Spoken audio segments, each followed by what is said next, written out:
How did growing up in Dublin shape a guy like Conor McGregor?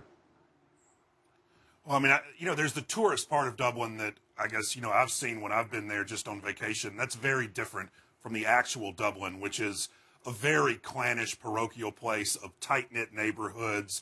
I mean, over the last 20 years, there have been two major feuds between rival cocaine gangs.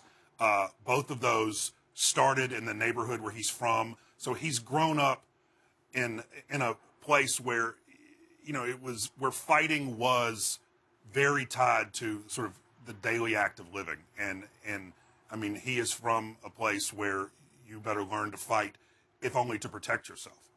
So he learned to fight, but how was Conor able to avoid that drug life, that life of drug dealing, rather, that seemed to be so prevalent amongst his peers?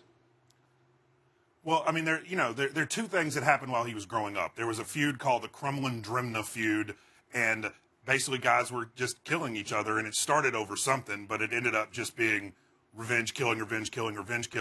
And I think seeing these tough guys in the neighborhood who had been sort of alpha dogs suddenly afraid and unable to leave their house, for Conor and his group of friends, it was very eye-opening.